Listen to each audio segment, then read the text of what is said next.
മദ്രസ വിദ്യാഭ്യാസത്തിനെതിരെയുള്ള വിമർശനത്തിൽ ഉറച്ചുനിന്ന K T. Jaleel കൃത്യമായി ബോധ്യമുള്ളതിന്റെ അടിസ്ഥാനത്തിലാണ് പ്രസംഗിച്ചത്. മലബാറിലെ മയക്കുമരുന്നു കേസുകളിൽ പിടിക്കപ്പെട്ട 200 കേസുകളിൽ 61% മുസ്ലിം പേരുള്ളവരാണെന്നും അദ്ദേഹം ഫേസ്ബുക്കിൽ കുറിച്ചു.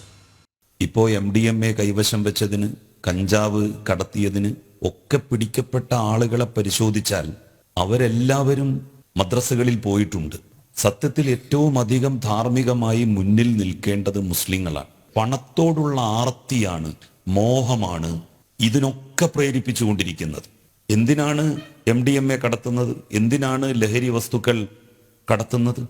അതവര് വിൽപ്പന നടത്തുന്നതും അതിന്റെ കാരിയർമാരാകുന്നതും പണം കിട്ടാൻ വേണ്ടിയാണ്. സ്വർണം പണം കിട്ടാൻ വേണ്ടി നമ്മൾ കൊണ്ടുവരുന്നു, ലഹരി വസ്തുക്കൾ പണം കിട്ടാൻ വേണ്ടി നമ്മൾ കടത്തുന്നു. കെ.ടി. ജലീൽ കഴിഞ്ഞ ദിവസം നടത്തിയ ഈ പ്രസംഗം വിവാദമായ പശ്ചാത്തലത്തിലാണ് വിഷയത്തിൽ കൂടുതൽ വിശദീകരണം നൽകി അദ്ദേഹം ഫേസ്ബുക്ക് പോസ്റ്റ് ഇട്ടത്. ലഹരിക്കടത്തിൽ പിടിക്കപ്പെടുന്ന മുസ്ലിം പേരുള്ള പ്രതികളിൽ 99% ചെറുപ്പത്തിൽ മതപഠനം ലഭിച്ചവരാണെന്ന് തന്റെ അന്വേഷണത്തിൽ മനസ്സിലായി കെ.ടി. ജലീൽ വെളിപ്പെടുത്തുന്നു. ഇതൊക്കെ സംഭവിക്കുന്നത് കാണുമ്പോഴുള്ള മനോവിഷമം കൊണ്ടാണ് സമുദായത്തിലെ പ്രധാനികൾ ഒത്തുചേർന്ന യോഗത്തിൽ കാര്യങ്ങൾ തുറന്നു പറഞ്ഞത്.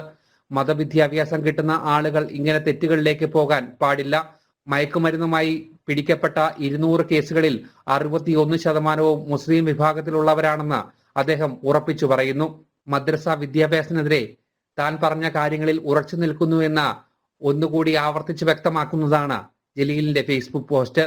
ജലീലിന്റെ പ്രസംഗത്തിനെതിരെ കഴിഞ്ഞ ദിവസം സമസ്ത രംഗത്തെത്തിയിരുന്നു. ജനം, കോഴിക്കോട്.